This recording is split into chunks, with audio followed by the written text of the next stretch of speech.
Hello, everyone. Thank you so much for joining us today for this author talk at the East Hampton Library. Today we are joined by William Maz, the author of the debut novel, The Bucharest Dossier. William Maz is a graduate of Harvard University, Mount Sinai School of Medicine, and Yale residency. He was born in Bucharest, Romania, of Greek parents and emigrated to the US as a child. He developed a passion for writing fiction during his high school and undergraduate years and went on to study writing at Harvard, the New School, the writer's studio in New York City, and with Gordon Lish. Now he writes full time, dividing time between his homes in East Hampton, New York City, and Pennsylvania. His debut novel, The Bucharest Dossier, was selected by the Chanticleer International Book Awards for the 2020 Grand Prize winner in the Global Thriller category. Now, without further ado, please welcome William Maz. With each meter, not kilometer, with each meter containing 5,000 dossiers. So you can do the calculation as to how many dossiers people, the Romanian government had on everything and everybody. So the Bucharest Dossier is like a Russian doll. It is a doll within a doll within a doll. It is a love story inside of a spy thriller, inside of a historical novel. And all three levels have secrets in them, and all three levels are connected to each other. My hero is Bill Hefflin. He is a Romanian expat. He was born there and came to the States when he was 8, and he became a CIA analyst. And one of the reasons he did so is because he wanted to be a true American and not be labeled as an immigrant. He changed his name, become an American name, so nobody will ask him how many languages he spoke and how many, and where he was born and so forth. And then he joined the CIA to battle the communism in his old country of birth. But he is unique among analysts in that he is running his own mole, codenamed Boris, inside the KGB. That is not something that analysts normally do. The field agents are the ones who actually run moles, collect intelligence, and so forth. Analysts usually sit behind a desk and put the puzzles together. So how did Hefflin get a KGB agent to be his mole? Nothing by what he did. Simply, Boris started sending him intelligence at some point in his life, the CIA career. And that is one of the secrets of the novel. Who is Boris? This last message that he receives through a dead drop in Central Park tells Hefflin to come to Bucharest to create history. Now, this is December of 1989. By this time, the Berlin Wall has fallen, and all the other countries that used to be Soviet satellite states have turned from communism to capitalism and democracy, all except Romania. And at the head of Romania is a tyrant, a communist tyrant, Nicolae Ceausescu. And he is a Stalinist. He is hated by Gorbachev, who is in charge of Russia, and he hates Gorbachev back because Gorbachev wants to change Russia. He wants glasnost and perestroika. Ceausescu wants to keep it a strict Stalinist state. So my hero, Hefflin, goes to Bucharest at the behest of his old Boris. There is another reason that he goes back, and that is that when he was a child of 8, he was in love with his first and most ardent love, a girl named Pusha. Pusha, in fact, comes from the word Pusha, which means doll in Romanian. So that's not even her real name, but that's the only name he remembers. So he goes back to try to find her. She has become a mythical figure in his mind. His first love, he was yanked away from her by his parents, and she has formed an idealized love object against which very few women can compete. So his second reason for going then is to find his Pusha, what happened to her 20 years later. The third reason that he goes there is to find out what is going on with Romania. Everybody expects it to fall like every other country, but nothing is happening until the spark of revolution starts in a town called Timișoara. But before that happens, he is witness to the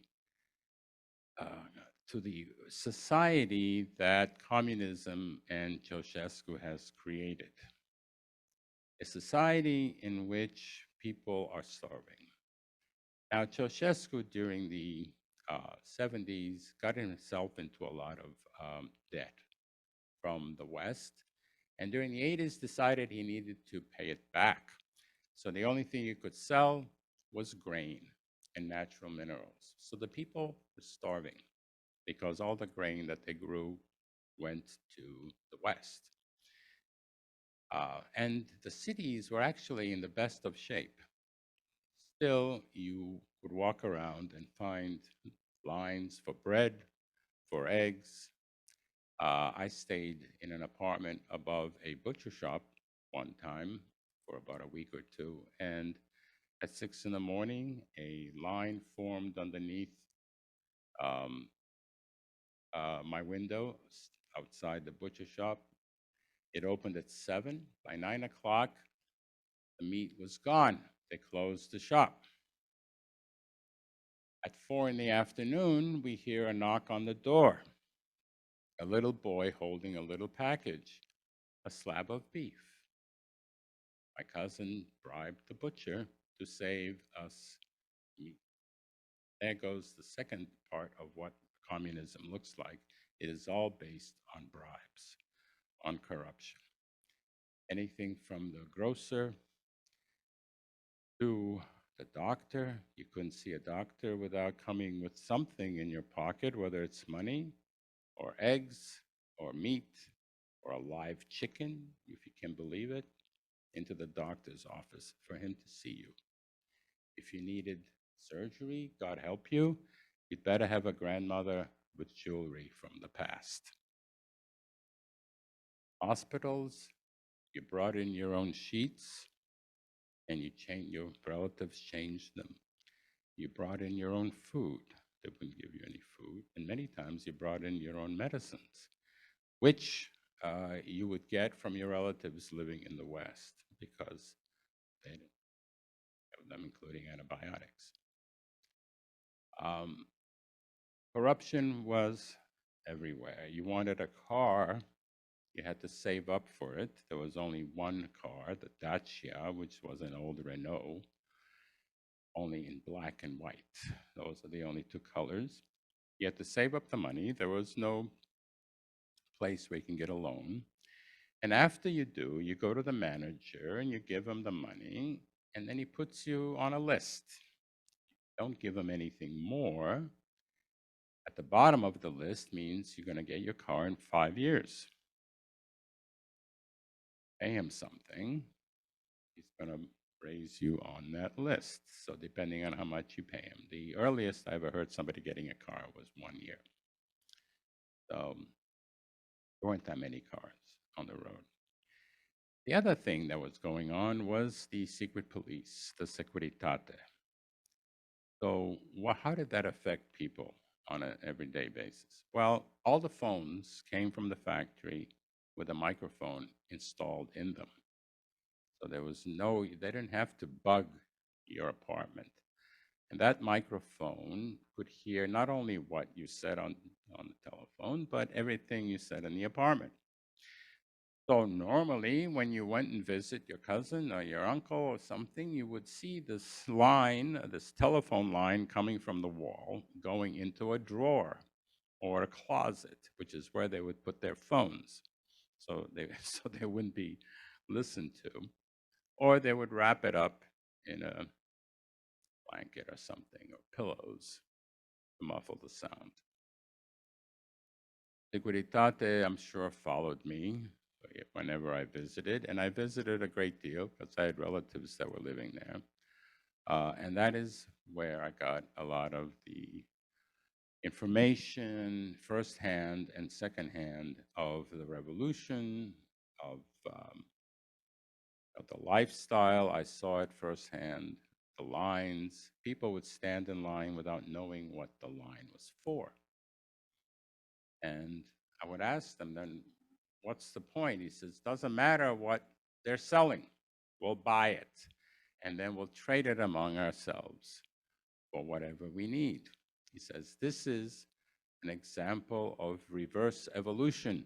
We've gone back to the barter system.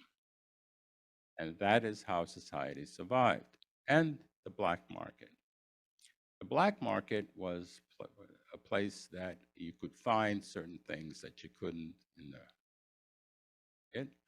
And they got that from people coming into the port of Constanza on, the sailors on ships who would bring in certain things that, the country needed.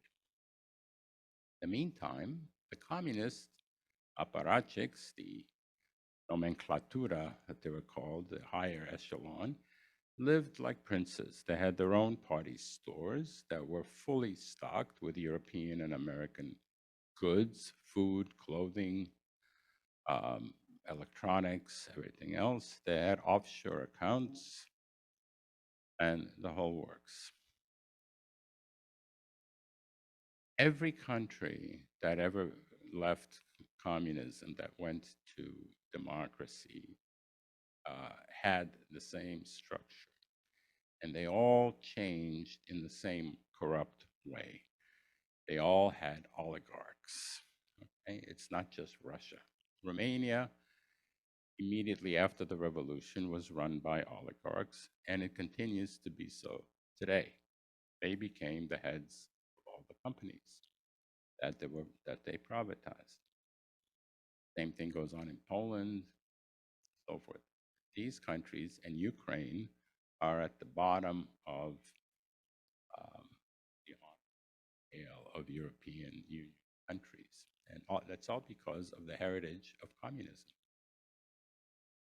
Russia today runs on bribes and on corruption, like it did, and the power is in 5 or 6 former KGB guys that are running the country today.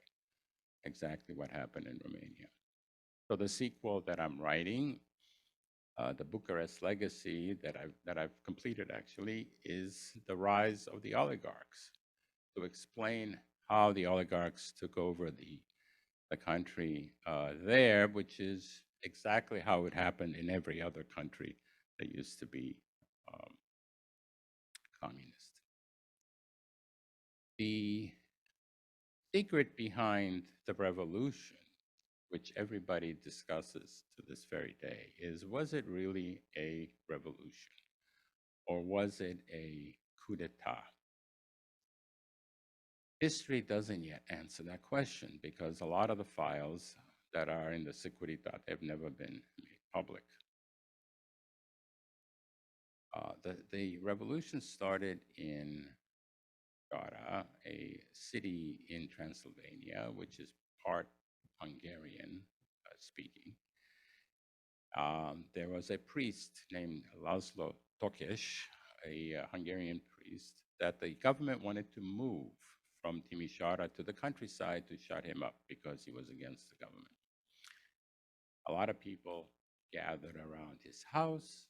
They started chanting against the government, and they started chanting his name. At some point, it grew to about 100,000. And then shots were fired. shots from rooftops, snipers. Nobody knew who these snipers were. And the snipers, uniquely, were firing not only at the population, but at the soldiers. Care who they were firing at. That is how the revolution started. The people became angry, they started setting fires, finally broke into the party headquarters, set fire to Nicolae Ceausescu's portrait, which is a big deal, punishable by death, by the way. And the revolution began there.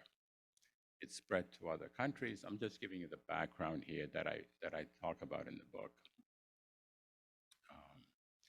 Spread to other cities, finally to Bucharest.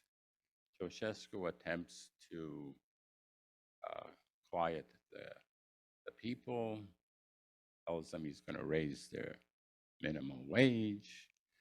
Nothing seems to help. Finally, he tries to escape by a helicopter. He is brought down, arrested, is given a 45-minute trial, and then he and his wife are executed up against the wall by firing squad. That's how this whole revolution ends. The question is, how did it start and how did it really end? Was it a coup? Well, it certainly looks and smells like a coup. General who was involved in setting up the firing squad, and it was Ceausescu's defense minister. Okay, his defense minister, who was in charge of the army in Timișoara when the revolution started, but then turned against them and set up the whole trial and execution. The man who took over after Ceausescu's death, a guy named Iliescu, was a classmate of Gorbachev. So everybody thinks that Gorbachev, Russia set up the revolution, but because they wanted a country that they could control, still a socialist country. But after it became so bloody, Iliescu couldn't keep it socialist. They didn't want anything to do with socialism or communism. So he had to say that this is going to be a democracy. My take on who started the revolution and how the revolution became so bloody is a little different. So I give you the history in the book, and then I provide my own poetic license in order to come up with my own answer as to what really happened in the revolution. During this whole time, of course, my hero Hefflin tries to find his Pusha. And that is how the book tries to wrap all of the three strings, these three plots together. Boris is at the heart of everything. He knows all three parts of Hefflin's life. And in the end, we find out exactly what happened, who has been controlling Hefflin's life during this. So that is the Bucharest Dossier. It is uniquely apropos these days. Wherever I go and talk about it, they're always asking me about Putin and Ukraine. And part of the reason I wrote it is because I want people to know what a totalitarian government looks like, what it feels like to be living under one, why they're always failures in terms of economics. Russia today, even though it's a modern country, got the same mentality as it did during the Soviet Union. There are no Microsofts in Russia. There are no Apples. There are no Amazons, nothing. Why? They're 60 to 70% of their money comes from oil and gas. Because the system is such that it controls still everything. It doesn't give you, as an entrepreneur, the freedom of creativity that capitalist states give you. There is no incentive to do great. There is no history of their doing great things. Because you have to remember, there was no Renaissance in Russia. It went from a country controlled by czars to 17. So they never knew democracy. They never knew, art and the Renaissance of art of, Florence and Italy. So they have a whole different history. We tend to think that they are Europeans like us. They look like us, but they're not. They are different, Asian thinking, uh, um, subjugated for hundreds of years. There is no tradition of morality there, of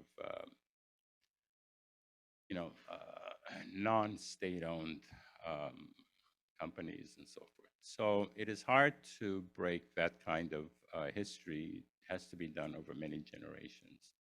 And many times, the old order wants to get back into power, and that's what's happening in Ukraine today. It happened in history before, after the French Revolution. Some people wanted to come back, the royalty, to bring back the royalty, and Napoleon made himself emperor. Then you have, after the First World War, you had back, make America great again, make Germany great again. Whoops. And now Putin wants to make Russia great again. So a lot of that has oozed into our own politics, which I don't particularly want to talk about, but I can leave it up to you to see the analogies there. So, are there any questions?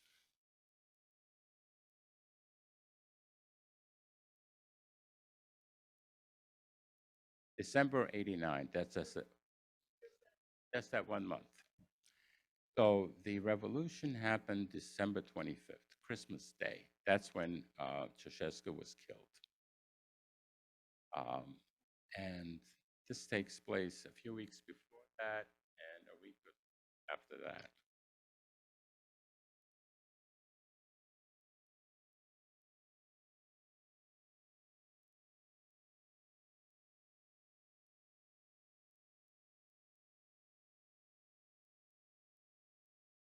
I've heard rumors. I've heard rumors that he was on steroids, which makes you act a little differently. I've heard rumors that he was ill. I don't know any more than you do, except that I don't think it helps us to think of it that way, because can't bank on it, and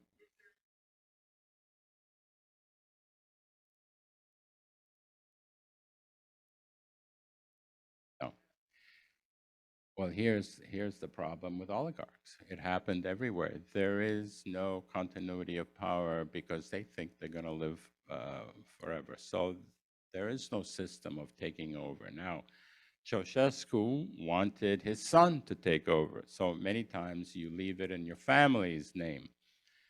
But that usually doesn't happen because the children usually are not up to the father's, it's usually a father, the father's charisma or strength or whatever he had. So in Ceausescu's period, Nicu, actually, his own son, same name, same first name, was a cocaine addict and gambler who spent most of his time in casinos in Monaco. So nobody thought that he would ever take over the government. What happens with these guys is that they are usually deposed violently. So the reason that none of them let go is because they're afraid they're going to be killed if they lose power, because it took them a lot to get there, including killing a lot of people and so forth. And they know that if they let go and they can retire in the south of France to enjoy their wealth, somebody's going to come after them, which kind of begs the question. I mean, Putin is supposed to be the wealthiest man in the world, 50 billion or whatever. That for? He can't enjoy it. Now, he can't just relax about it. So, may, ever. And maybe his kids, maybe, but I don't think he really gives a damn about his kids either. So, I think it's a measure of power, of strength that says I'm the wealthiest man in the world, but it's not because he needs a wife.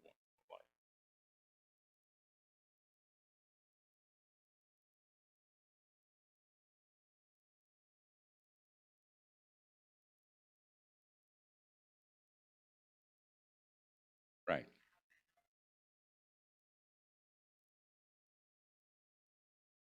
right. Yes, I can go through that. Well, first of all, the communists didn't want to use communism very often. So they brought in socialism in order to appear less menacing to the West, because in the West you have the democratic socialists in Germany and other countries. They wanted to mix the two. Socialism and communism are not the same thing. Okay, and in communism, the government owns everything. Nobody owns anything. There are all the farms are communal farms. All the companies are state-owned. Uh, Everything from the corner grocery store to corporation, they're all company state-owned. Okay, everybody's on a salary. That's how a communist government works.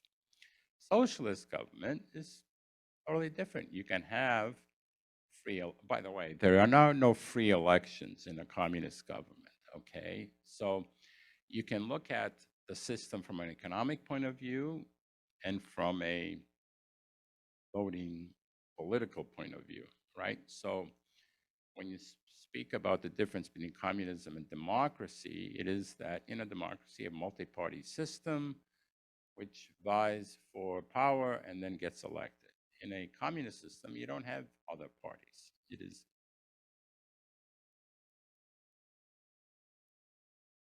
is, I think the philosophy of Marx, and I haven't read all of Marx, I don't remember if he considered a communism to be part of a multi-party system. I don't think so. The whole idea behind communism is it's actually quite a pleasant religious point of view. That's why it appealed on to many Americans, because has the idea of all for one and one for all. You give as much as you are capable of giving, and you receive as much as you need. Whole idea about communism, okay, which sounds great on the first level. Okay. The problem with it, and I saw it all the time in Romania and elsewhere, is that people are not made that way. Okay, we are a competitive. We want to be better than our neighbor. We want to show how great we are. So we compete to for something. In a communist society, there's nothing to compete for. No matter how good you are, you're still getting the same salary. And in fact, if you produce too much in your factory job, the other guys around you are going to pull you back down because they say, look, you're making us look bad and you're making us work harder. Why are you doing this? Okay. So there is a disincentive to do well. So so let's go back to your question. So the point is that from an economic point of view, the communism is compared to capitalism. Okay, that's how you compare it. From a political point of view, you compare it to a democracy. Socialism is simply democracies with safety nets. It is not like communism where the government owns everything and there is no competition or anything like that. So,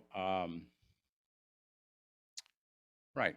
So the reason that all of these companies were not doing well, state-owned in Romania. First of all, everybody left by noontime.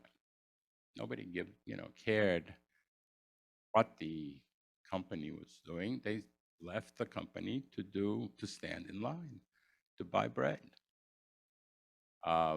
They drank this drink called suika, which is plum brandy made at home, and they drank it all day.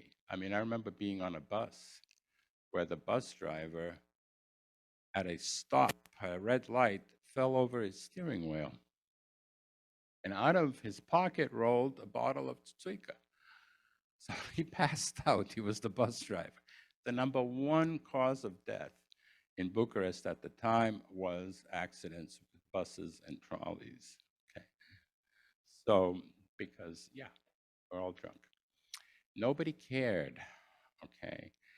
And I talked to a head of a company one time, a manager. I mean, he was on a salary like everybody else. And I said to him, so tell me how this works. You're obviously not producing what you say you're producing. He says, I'll tell you exactly what happens. He says, we have a year, a quota that we have to produce, widgets, whatever we're doing. And he says, every year we produce our widgets. We meet our quota. And really? He says, yes, on paper. And every company meets its quota on paper. But I said, how about the real quote? How much do you actually produce? We don't even know because we don't even measure it. It is probably 40 or 50% of our quota. I said, well, doesn't your person above you that you report to know this? Of course he knows. He says, everybody knows that we've never in our lifetimes met our quotas. But who's going to say something? If he says something, well, he's going to have to be punished because it's under him that I'm working, and it's his fault for my not meeting my quota.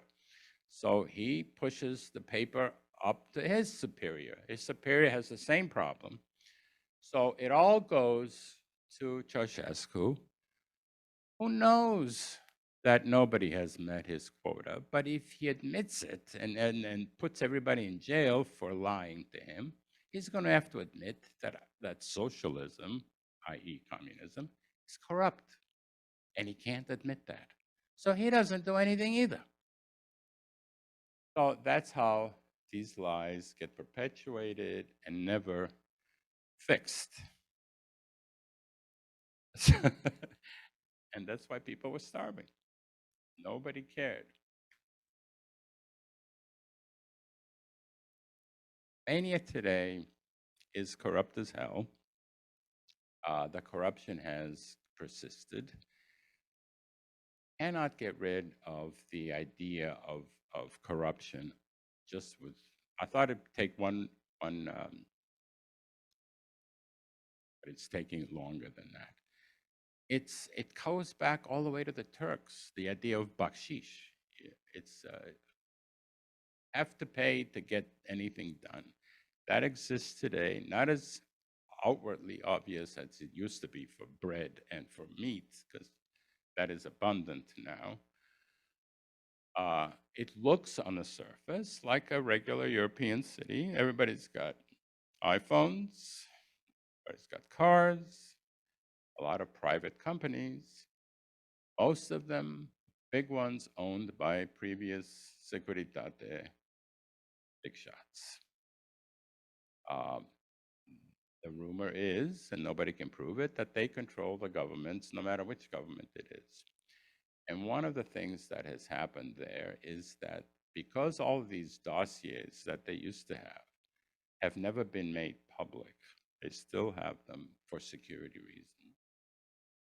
They use them to blackmail parliamentarians, judges, presidents, prime ministers into doing their bidding.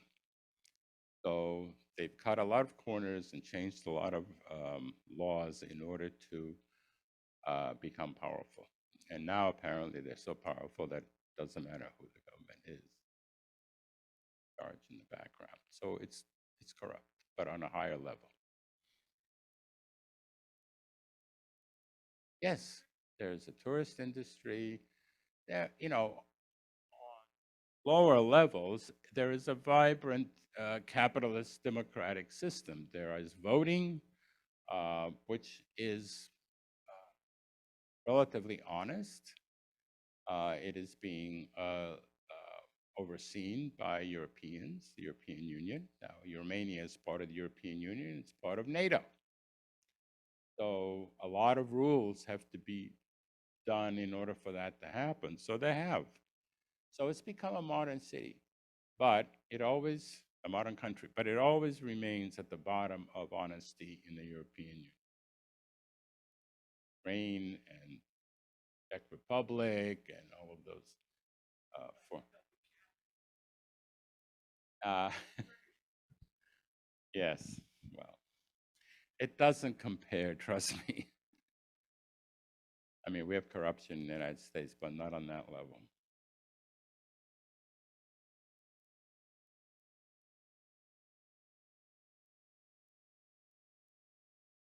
Ah,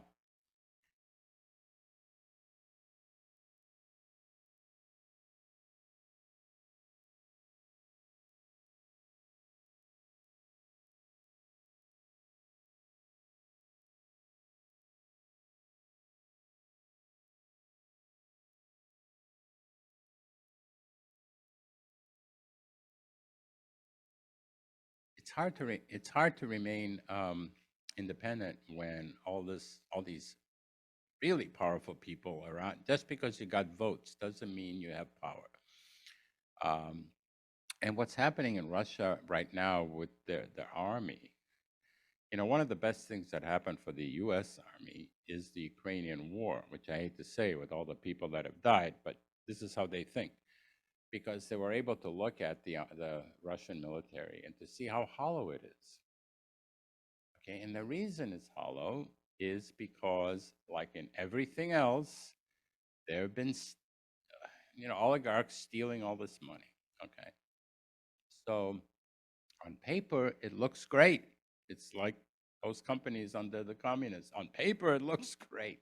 What's really happening is all this money has been pilfered on yachts and on private Swiss accounts, and only a third or a half is left of the budget for the military to actually make tanks and missiles and all of that stuff. So that's why it's a paper tiger. Really, it's always been. Like John McCain said, it's a gas station with nuclear weapons.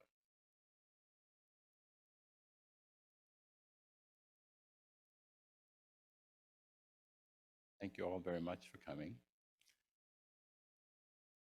Back if anybody wants to buy a book for your whole family. No.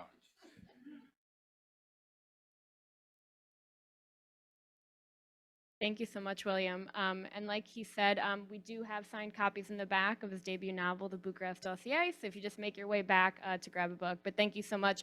And if you could just join me in a round of applause for William. Thank you.